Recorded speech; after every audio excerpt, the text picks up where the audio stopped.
And right, hello, we're live now, and good evening, everybody. So this is a quick bit of chat about OpenQuest, the role-playing game.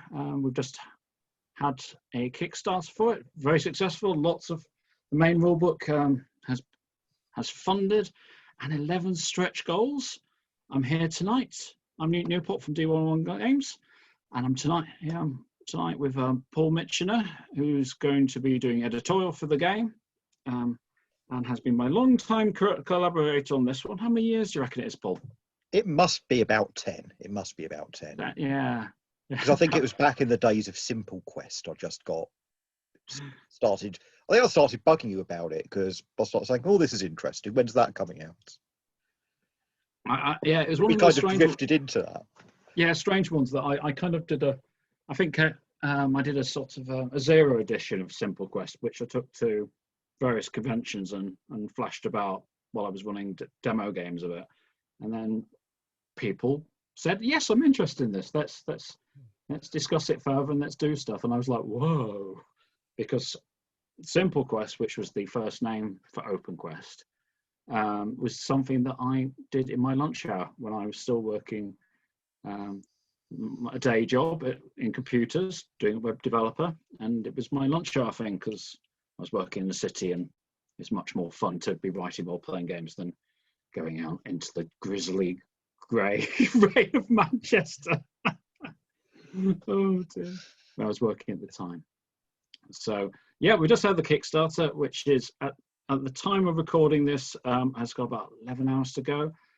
We're zooming in hopefully on the last stretch goal, which is a sort of crazy one. We have 20 odd high level OpenQuest patrons who've all paid about 100 quid each, and if we reach, I think it's £13,000, they will get to pick from 3 sort of projects that will happen next after all the other stretch goals are done, and range from an adventure pack to sort of, I think two of them are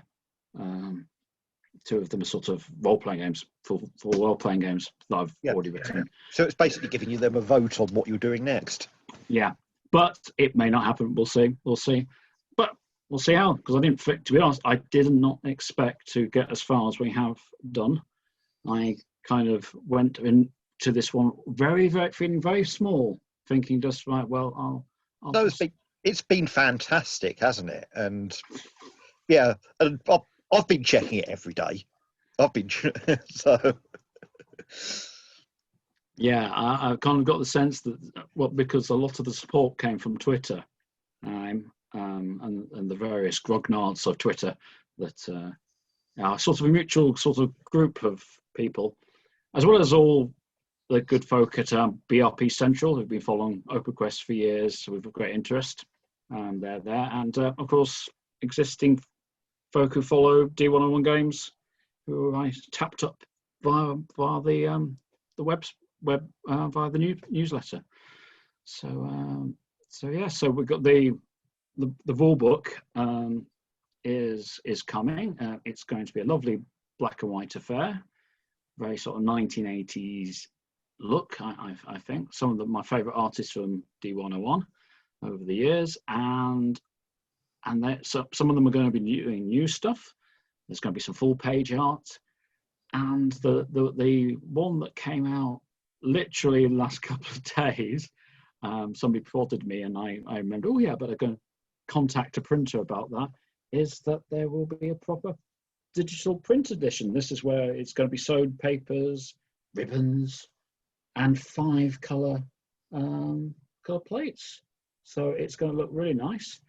There may be a few copies left available outside the Kickstarter, but no promises there.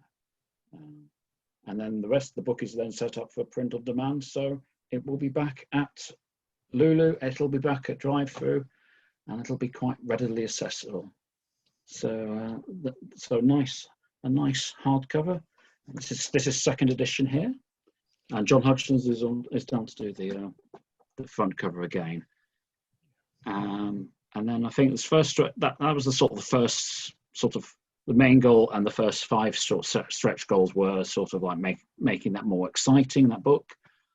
And then onto the online SRD, OGL SRD.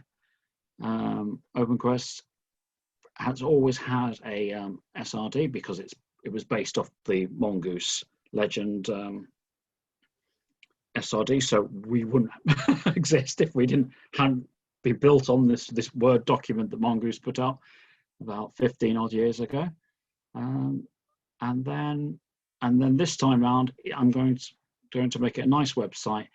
It's not going to be the entire text, if you're expecting the entire text, because one, it will be very hard to translate into a sort of website. There's just far too much text, and when you're reading on screen on websites, you take in, I think, only 85% of the information off a web page anyway. I think I've read that. I can't quite remember, so it must have been on a web page.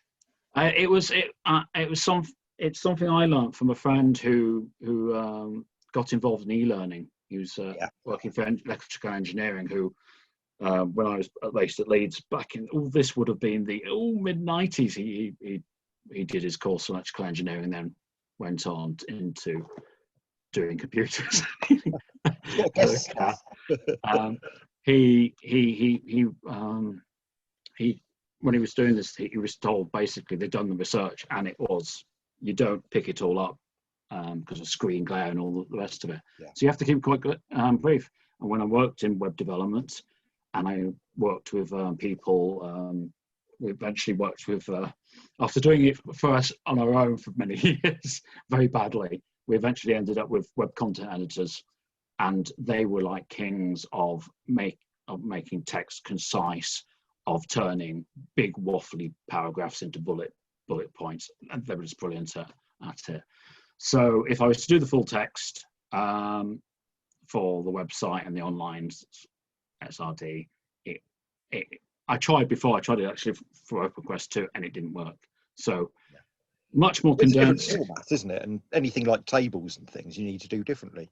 Yeah, and I think sort of, especially with the world it is at the moment, with postage prices and the general sort of like distributions of chains being a bit broken, I think looking at the electronic side of things and delivering that is kind of like important. Yeah, absolutely. And your nice days of hugging your bits of dead tree might be coming to an end. I don't know. So there's that, and then I think, and then we had the Savage North, the Saga of the Savage North. This is where Savage North was our first adventure supplement that I co-wrote with John Oswald 10 years ago. Very much pseudo Vikings in a frozen barbarian north, and horrible monstrous demon gods, and good stuff. It was very much a collection of dungeons the first time round, and this time round it's more heroic barbarian tales, more like pulp fantasy, like the Conan stories and the Marvel comics. I'm a big fan of Savage Sword of Kull. I've got a couple of those downstairs. It always had a bit of the pulp to it, didn't it? Savage North. It always there. But so it's not really come to the forefront. Where it came from, one of the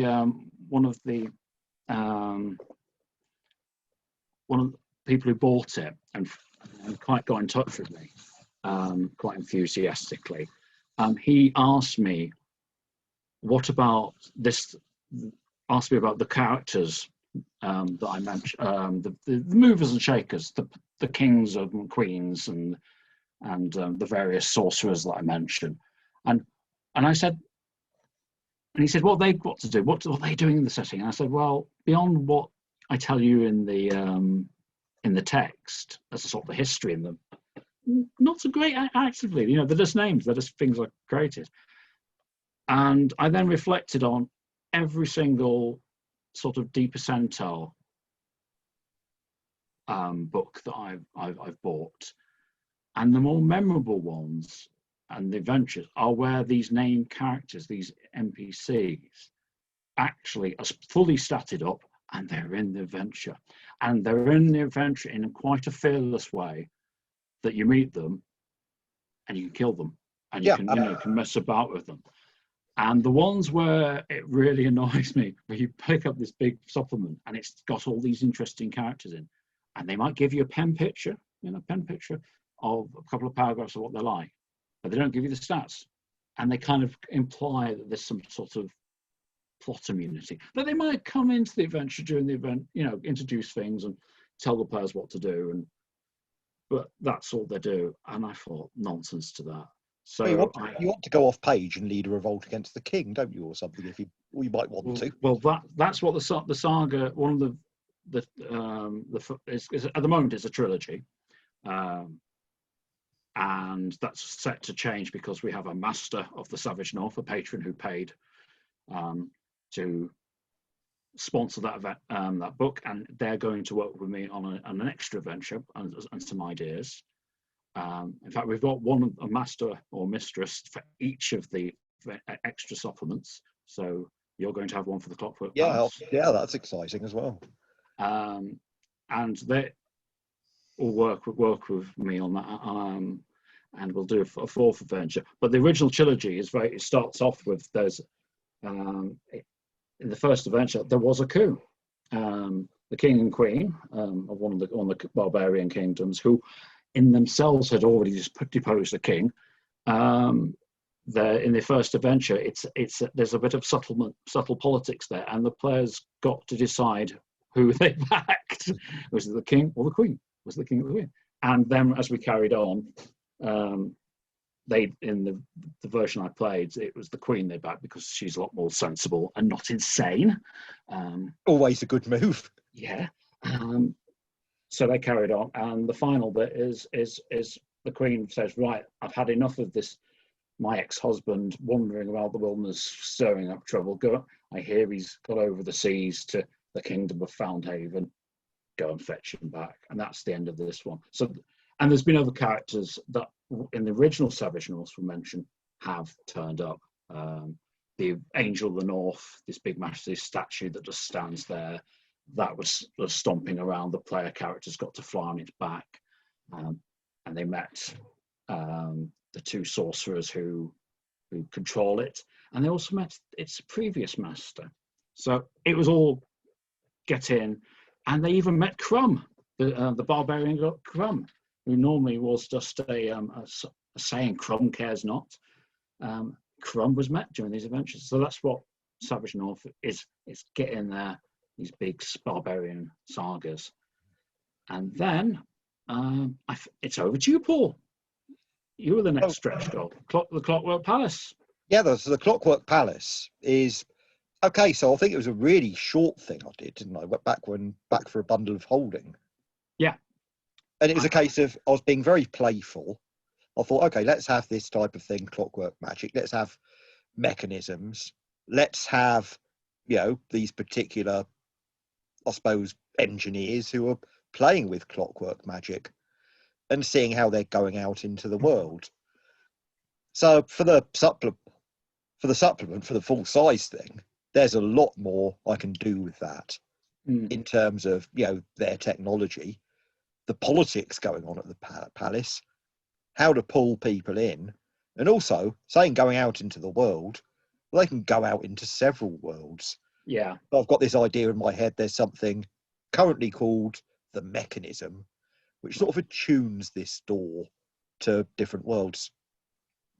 Right. So yeah, the Clockwork Palace originally was 11 pages long. 11 pages long with a setup of the palace. This magical, I always see it as a big crystal thing with gears and stuff. Yeah, that's how you've got to picture it, really, haven't you? Paul, this wonderful thing, a couple of paragraphs that says you don't need a map of the Clockwork Palace because it just moves about all the time. Very Dark City, if you remember that film. That's what happens there. But also a great way of saying we don't got space for a map. We certainly didn't have money for it. That's true, actually, then, wasn't it? It really was the sort of like the chap who runs a bundle of holding wanted some new content to attract people, and Paul wrote it and did very well, that bundle of holding. So there was always, it was always one of these ones where I always thought there's a lot of interesting stuff there. There's the excuse of how you use the Clockwork Palace to meddle in the affairs of the established worlds of OpenQuest, the settings, and also go to other planes and dimensions and the rest of it. Yeah, so it's going to be super fun to be able to expand on that, and now have, I think it'll be 4 full adventures for it. Yeah, I think very much it also kept in there was a sense as well. It reminded me a lot of obviously Michael Moorcock's Eternal Champion, where they have locations and areas where you have sorcerers who knows what's going on and have kind of stepped outside time and space, but can move about and meddle and mess about, even though we're not actually meddling and messing about, honestly, because that's beneath us, really. Yeah, Moorcock was definitely an inspiration there. So I think that was the Savage North. Then we've got the OpenQuest Companion. That I think that was the next one, and that is almost already written. That's it's got the one magic system that I developed during playtesting. This is the idea of, rather than having 3 magic systems and divine magic, sorcerers, and what's called battle magic, but we're now calling it personal magic. So magic that comes from the individual, and shamans and sorcerers and priests and holy warriors. Instead of all that, we just have one magic system. No magic points. It's very quick. It's very immediate. It's really good for convention play or one shots. And I developed it, and that was going to be OpenQuest new magic system until I went, actually, I like free magic system. There's something in it to make that, how shall I put it, different magicians feeding different mechanically, isn't there? Yeah, and also, again, you're saying not in every setting, and again, for a one shot, it's advantage the simplicity. But generally, I do like the different mechanical feel of them. I think for me, it really is. It's what's hit me recently. I'm writing so there's also, should have mentioned, there's a quick start adventure called The Whispering Warrior, which I'm writing up. When I was writing that I really realized what OpenQuest, the magic systems and the various other systems, how they mesh together to give this overview of culture, and also how cultures have different magical beliefs and the rest of it, and how that works and how the characters fit within that. It's not sort of mythology's there, and there are other worlds and mythological creatures, but that real sort of meshing of the magical beliefs. And I thought, without that, it's nice to have a sorceress cult, say, feel different to a cult to a god. Yeah, I've kind of refined the magic system so that divine magic is no longer a case. None of them are a case of that you rock up. I think personal magic's the only one really where you do your own thing, and you kind of like, it's all me because it's personal, And as long as you get somebody to teach you, and you have the ability, you can learn magic of that time.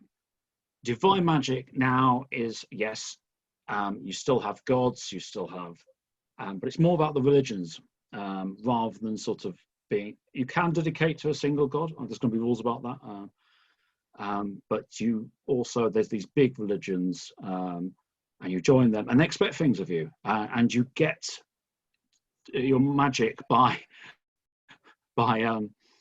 doing jobs for them, by living up to their creeds and their beliefs, and you also get your magic back that way. And that's something that I found in armies, which was a great thing, that the sorcerers, they have their beliefs in the business, and they charge things, and they only get the magic points or their charges back by living in accordance to their beliefs. And so if you're, say, for instance, following a war god, and you go to war, you get your magic back. Makes sense. Yeah. Good. And that has a big knock on, and so that suddenly I kind of went, that's why we've been playing with the free magic systems all this time. It becomes clear.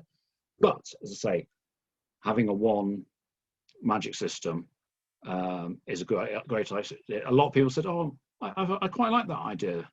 And also everything that's going in the companion, because it's all rules, and perhaps not some of the sort of essays, the talky bits, but all the rules bits are going to go into the SRD. So if you're building a game out of OpenQuest and you go, I don't want to use the free magic approach, but bingo, one magic system. Yes, you've got a nice flexible toolkit. Yeah. And I think the other main thing is an idea I nicked from you in Liminal, is the idea of ventures associations. And OpenQuest, you've got organisations all over the shop. You've got sorcerers, schools, you've got divine magic, religions, and I thought, well, mine, and so it's partly from Paul, yes, because in Liminal you have the crew, and the crew is the group of adventurers, and they have a base, so there's that side. And also a wonderful game that my friend Baz Stevens put out called King of Dungeons. Oh, yeah. It's completely just it's sort of 13-page game engine, the Ultimate engine, and it is D&D where everything is about you and your guild and of adventurers. So again, this is why this is in the companion, not in the main rule set. Because, okay, it would make a funky little game in itself, but not everybody wants to have that level of detail. They just want to go off on an adventure. But some people like the idea of they've got a base, they go and bash some monsters, they inherit this castle, they start building it up, and they perhaps start off with a few rooms that are working. When you create your Adventurers Association, you have five growth points that let you set up by benefits, and as you go on adventures that push the Adventurers Adventurers Organized Associations agendas, you will get growth points just as you do for your character on their personal agendas and the rest of it, and you can then start adding benefits to your association. Because it starts growing and building up. So that's in there as well. And there'll be other things because, again, we've got a backer who sponsors the whole thing, and so they'll be feeding in ideas. It's most of it. So that's that. And then I think OpenQuest Dungeons. So Paul, Life and Death. Oh, no, Life and Death is not on the table. Life and Death, actually, well, it is on the table if we meet the next stretch goal. It's one of the things, okay. Because I want Life and Death, which is one of the first things I did for OpenQuest back in the day. There we are. It's lovely, covered by John Hodgson. I want that to be about twice the size of it, if not bigger. It could definitely be. I like it, but it could be even better if it was expanded. Well, the thing is, it was meant to be I wrote that. It took far too long to write because I was still learning how to write these things. Yeah. And I started writing that Life and Death. That was the start of OpenQuest. Well, one of the starting points, using the mongoose. I can say RuneQuest. RuneQuest. No, I think we can do that now. We can do that now. But I remember seeing that because wasn't that one of the Furnace when there was a con book. You had a very early version of that in there, didn't you? I might. Well, the actual adventure, crikey. Not the adventure, but the setting. Right. Yes. Yeah. I think settings. I'm talking about 2007 or 2008 or something like that. So yeah, the setting's brutally short. It's about, and same for Savage North, 30 pages. Then off to showing and telling using the adventures. So it was meant to be the first one. And it's based around one city, and there's 5 cities in the setting. So the idea was get it started off and then have 5 books. And I think I've kind of stepped down from that slightly, but I'd like to be able to detail the cities and have nice maps and adventurers guilds and all that sort of stuff. And what exactly, get a bit more into show a bit more what's going on under the hood. Sorry, I've distracted you. That's for the future. It is, yes. There's lots of. This is the great thing. Backers, you people have put your money down and backed OpenQuest. You might be going, "Woo! We've got lots of stuff from stretch goals," and I've seen the delight on Twitter and the rest and other places as we've gained more stretch goals. it's nothing to compare with some of the things I've got planned, and Paul's in on most of this because Paul's been quietly cheering me on through the low points as well as the highs over the years. So yeah, so I think OpenQuest Dungeons is the next thing. Was the next stretch goal. We're nearly there.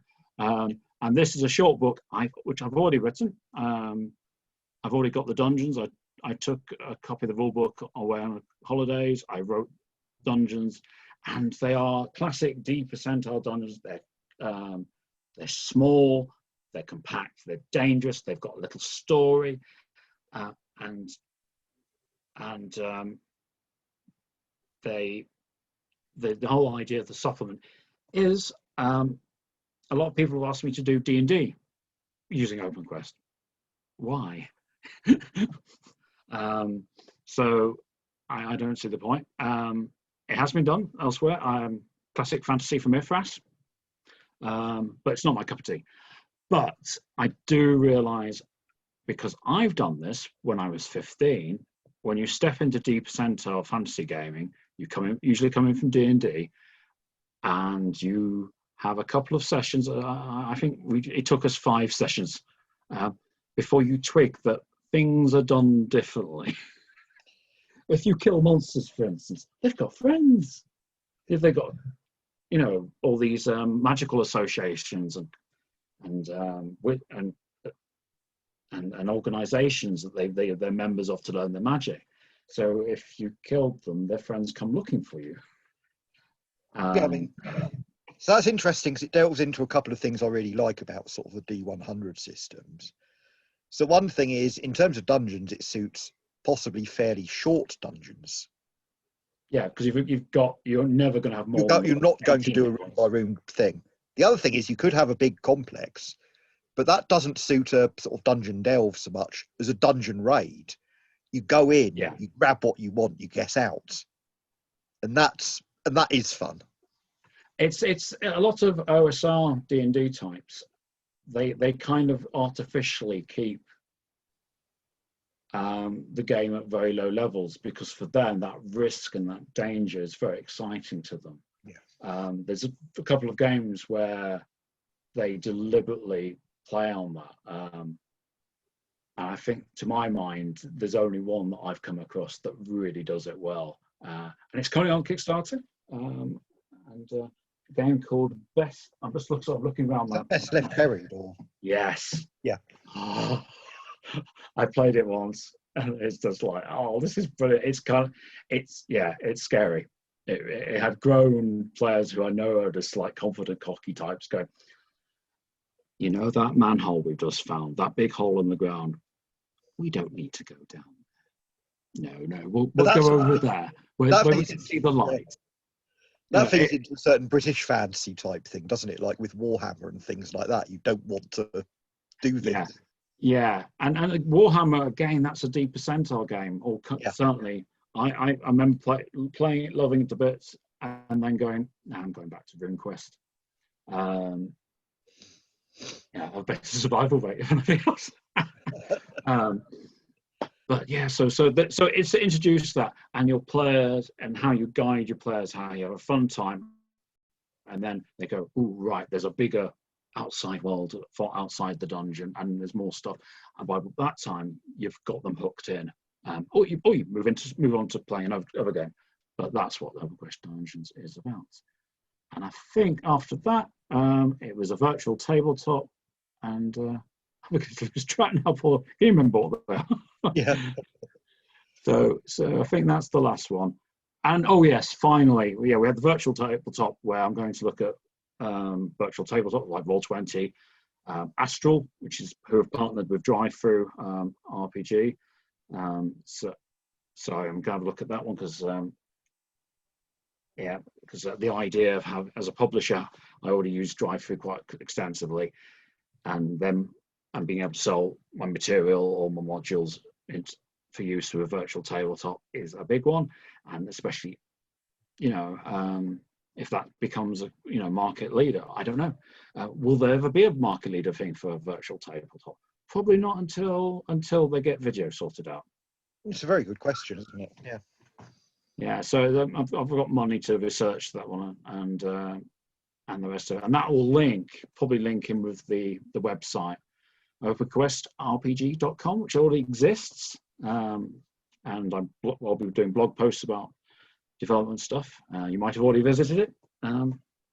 It's there, and that's going to link. And then finally, I think we ended up our sort of penultimate goal, which was Paul and the Four Emperors. Yes. Explain what the heck's that all about. Okay, so this is using OpenQuest to do, well, historical role-playing with fantasy elements. So the idea is it's set after the suicide of Nero. In that year, there were a lot of people who attempted to get the Roman throne, as it were, hence it being the year of 4 emperors. In this setting, you're people who are devoted to the empire, not one particular emperor. And what this is an adventure set on the Rhine frontier where you are trying to keep the empire safe there from a supernatural threat. Unfortunately, this area has been sort of stripped of troops to go away and fight in the civil wars. Yeah, but my understanding, in fact, actually, I knew about Nero's death because it's a Hollywood thing, isn't it? And yeah, absolutely, who plays him, in Hollywood epics. But I didn't know about the year. Is it the year or 5 years or something? It's the year of 4 emperors. Four so there emperors, were literally 4 in the space of the year, and they were all generals, weren't they? So they all completely messing up the whole idea of you shan't cross the Rubicon and come into Rome, things like that. Oh, that was completely dead. I mean, okay, Caesar definitely, more or less killed it. They trampled it into the ground. Yeah. So it's this idea that sort of we talked about it as well. The bigger game. So this is the adventure, which is a preview, which we've previously put out in a collection called OpenQuest Adventures. What's the title of the game? I don't speak Latin. So the adventure was called Non Semper but Latin does not sell. So it's just a clever way of saying, I suppose it's almost Game of Thrones. It's winter is coming. Or if I'm going to literally translate it, it will not always be summer. That was it. Yeah. So this was set in the Rhineland in Germany, and it's sort of the situation is was the governor gone away or the governor's gone away to raise troops to challenge to become emperor. Yeah. All these people who are meant to be protecting the frontier from the Germans, they've gone away to fight a civil war. So there's just a few hundred left. So and the player characters were sort of like a special supernatural troubleshooter. Yeah. Group of were they members of the Roman army? I think they were sort of affiliated to the Roman army. Right. They weren't part of the ranks, obviously to give sort of freedom of action. But they were. So that's the immediate sort of preview which backers will be getting. I'm not going to release it to non-backers, so less perhaps nearer the time. And Paul's now got the green light to do the Four Emperors is its working title, but to do a historical role-playing game based upon this period of time in the Rome, and it will be the Empire because it does affect all our favourite provinces. Absolutely. So there's troops withdrawn from Britain. I mean, especially for Vespasian, who eventually, I suppose, wins this series of conflicts. He's got troops coming from the east. Right. So you've got to sort of look at all the corners of the empire, whether it's the sort of eastern frontiers, the German frontiers, Britain, or North Africa. Well, one of the things I talked to Paul about is doing a updated version of Hunters of Alexandria, which is a sort of Fate mini game. It's about 120 odd pages in A5, has a small condensed version of Fate, has a very quick character generation, has the background, the setting, and it's basically monster hunting in Roman Alexandria, about 5 years after they first take control of it. And Paul, I was saying, well, why did we do that for OpenQuest? I said, we could do that as part of this Four Emperors project. So yeah, Alexandria has to feature. I think so do the ruins of Carthage. That needs to be there, doesn't it? Yeah, that was one where we're talking about expanded version of Hunters, and I kind of just did a very quick web search, and I assumed that Carthage, I believe the Roman propaganda that they salted the field. But there was Carthage built again. And in fact, actually, no. They trampled in. Yes, they did trample into the ground. But then they kind of like, well, how many years? About 5-10 years afterwards, or just only a generation, within a generation, they were sending settlers out there, and there's a sort of new Carthage of Roman settlers. Yeah.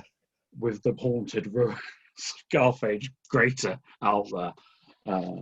So that does appeal, and I must admit, the lure of the sort of the Egyptian ruins, and of course Africa just down the road, well, just down the Nile, does appeal to me on that one.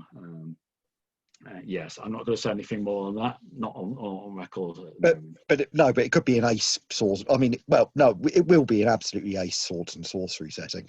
Yeah, so that's what's going on there, and I think that's it. We've sort of turned it on for quite a while, and as I say, there's other things. But if you did back the recent Kickstarter, you have my thanks, because you put the game well and truly back on the agenda. As I say, just after Christmas, we'll get the main rulebook out, and then next year there's a sort of solid series of support, and then beyond that, we have ideas. Absolutely, and we'll tell. Paul's Four Emperors is the first of that one, and he's going to be getting on writing that. Yeah. So thanks. I'm not going to say anything what I'm doing, because I've got this to deliver, and there's other D101 projects. They've not, by the way, that if you're waiting for other bits of D101 projects, none of that has been forgotten.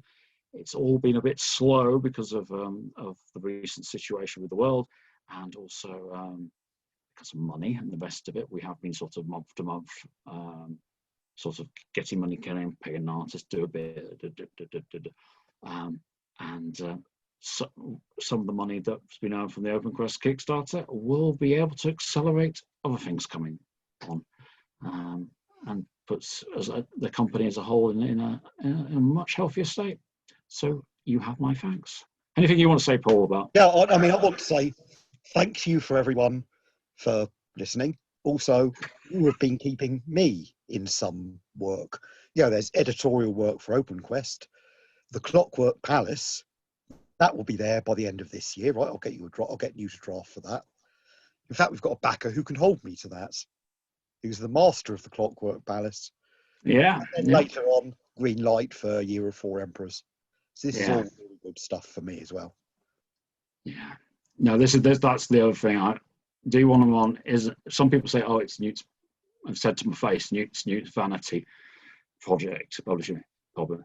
It's not. It never has been. I've always worked with other people to varying degrees, and OpenQuest, I know if it's just left up to me,